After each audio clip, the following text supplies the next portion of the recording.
What's up guys, welcome back to the channel. This is Oli JT Buron here. Today's video we're gonna break down 3 hands played at 20k NL between Linus and Prodigy, two of the most aggressive and toughest players in the world. In this breakdown we'll go deep into the strategies and I will show you solver outputs so that you will better understand what separates elite decision making from standard plays.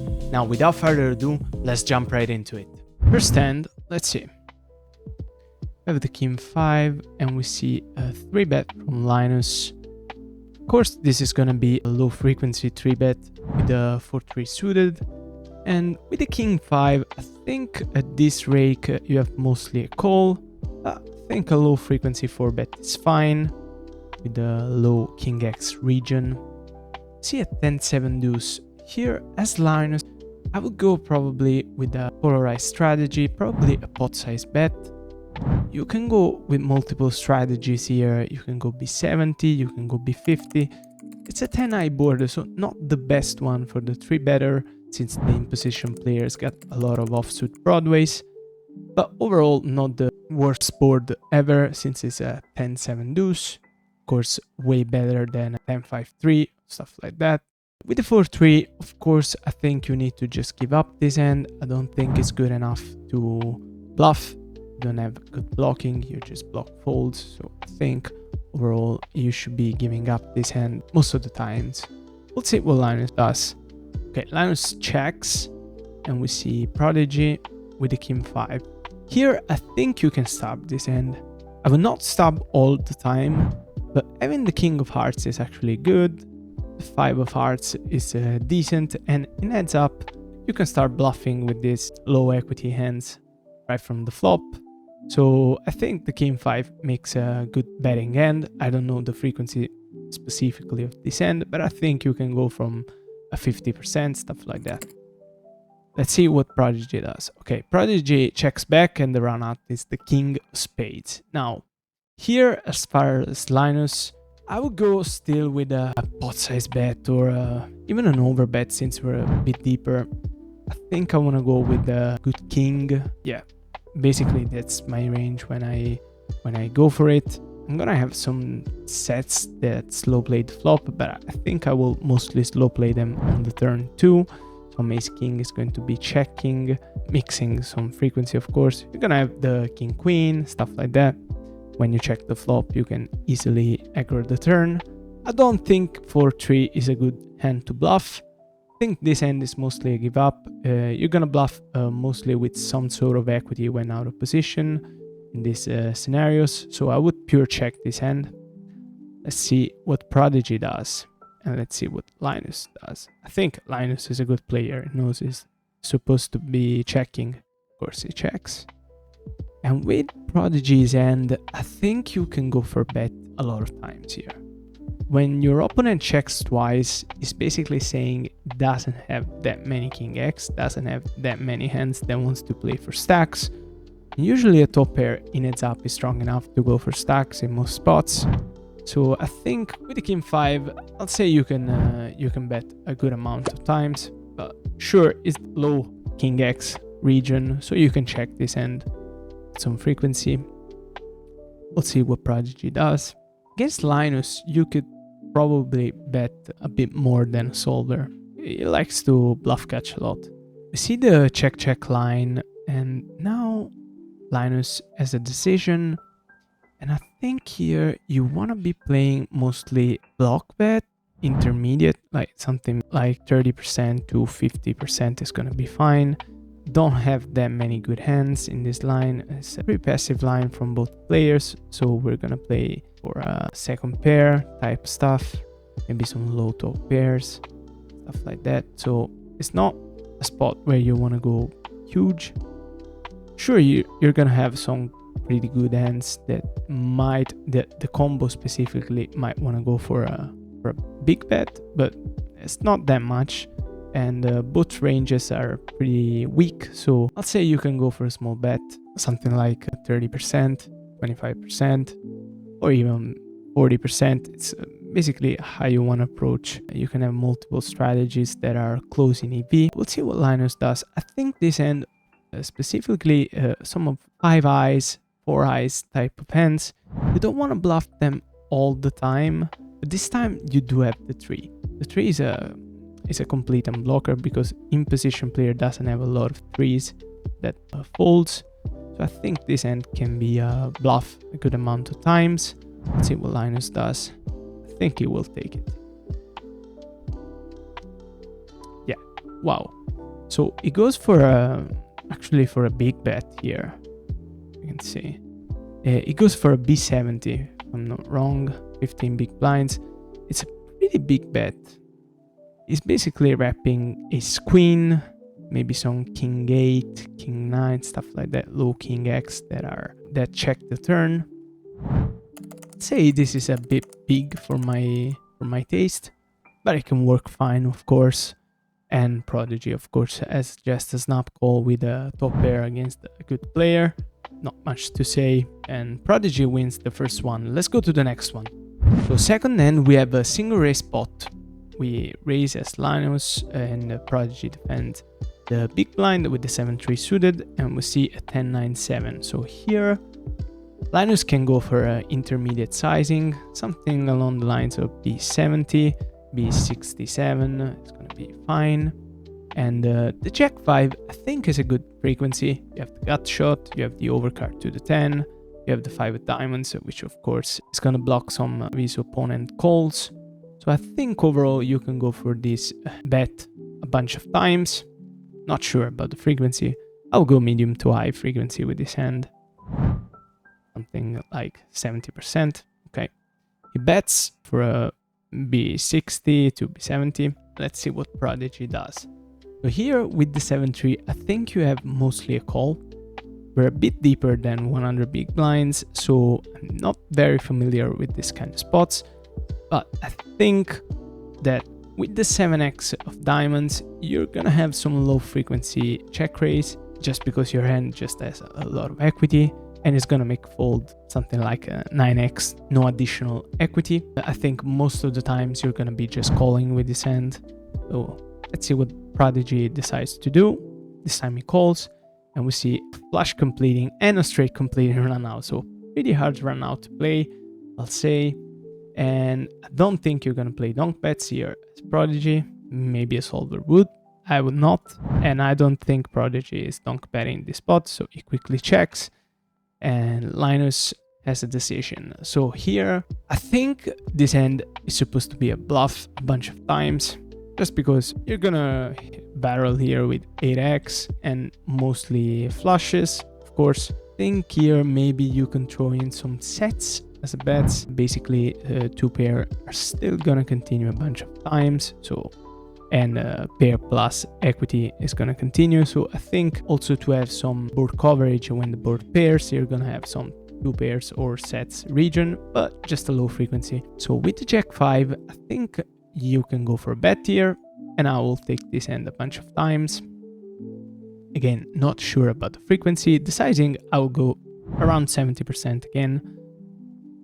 Mostly aligning with what I'm betting. 8x, some sets, some flushes. Yeah, I like this hand. And I like the sizing. Prodigy, mostly calling here with the low flush.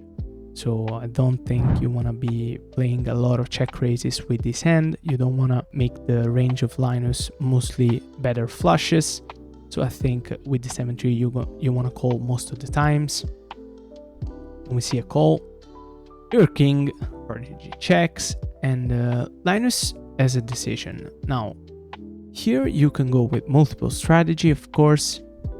I think I would mostly go for a pot size bet.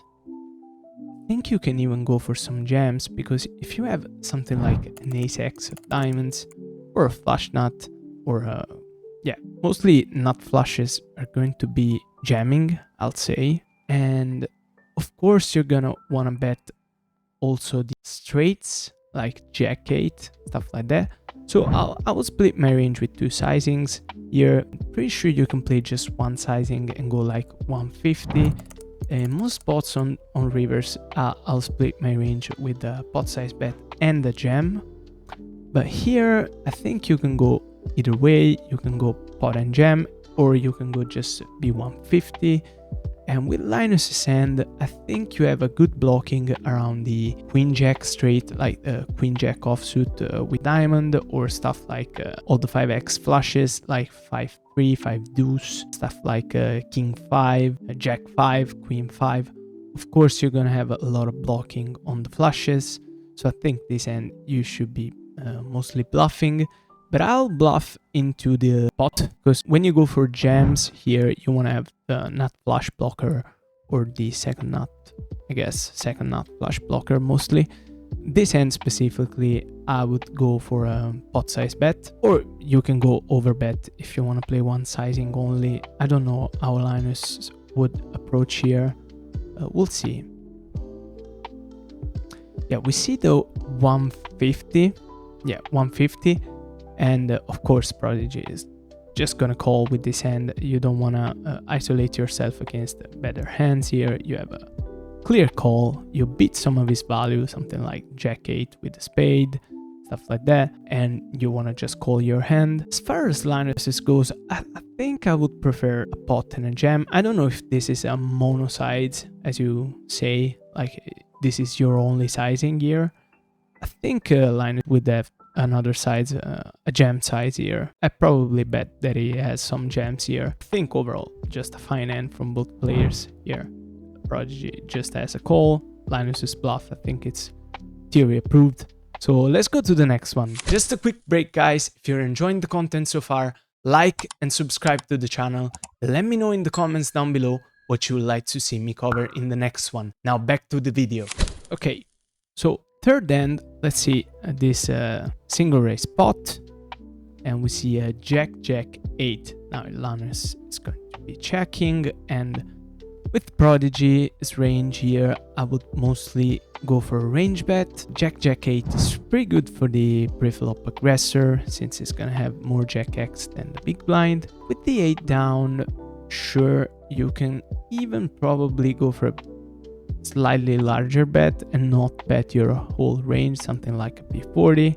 I think GTO Wizards likes this kind of strategies, but here, to simplify, I would just bet my range and go for a small bet. B30 or B25 is completely fine. And we see a B25. Queen 6 I think is pretty close in theory. You can even fold this hand maybe. Of course, you can float some of your queen high stuff, but the queen 6 is pretty bottom range, so I don't think you can move so much. But if we're seeing this hand, we're gonna see that Linus does something crazy, so he clicked raise the B25, which is actually pretty good, going for a small raise sizing. Here, if you have an 8x, you wanna have some protection, but if you have a trips, you don't need that much protection, so I think it's a good raise sizing here. If it was something like Jack 3 or Jack 4, then your low pairs, something like a 3x or a 4x, then will need a lot more protection against the high card region of the imposition player. So you want to play maybe a bigger sizing, something like raise 50% instead of this raise, which I think it's a raise 25%.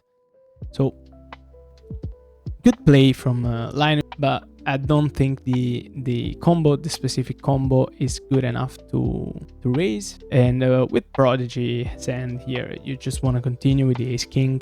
Not much to add here. Still too high in range to fold this hand. And we see an 8, so pretty interesting right now. And here, as far as Linus's strategy goes, I would go mostly for a B50, B70, something like that.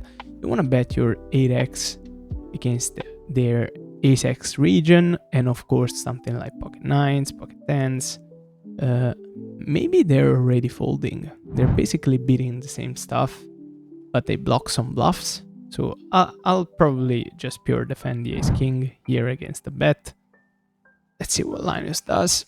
Okay, Linus goes for an half pot bet, which I like. You want to bet your 8x. I would go probably a bit bigger, something like B70. I will not take this hand. Maybe Linus thinks that Prodigy is going to be overfolding, or maybe that he floated a bit too much at it, that he will not be able to fight against the high frequency of aggressions. So this is my reasoning behind this bet, but we'll see what Prodigy does here. Prodigy, I think, will pure continue with this hand. The river 9, and now with this hand, I'm never gonna get in this situation with this hand ever, but I think once you get here, you don't have that many bluffs, that many intuitive bluffs. 10-7 got there, so I think you're gonna have some bluffs with your low pocket pair region. I think this hand you can bluff. Yeah, once you get here with this hand, I think it's a complete fine bluff in theory, even though you should not be arriving at river with this hand ever. Let's see what Linus does. Yeah, he goes for it, he pots, and of course he's gonna try and make fold the stuff like ace king. I don't think Prodigy will ever fold a full house here, so you're gonna make him fold something like pocket tens, you're gonna make him fold stuff like ace x region, and we'll see what Prodigy does. He thinks for a while, and then I think he will just flick in the call with the ace king.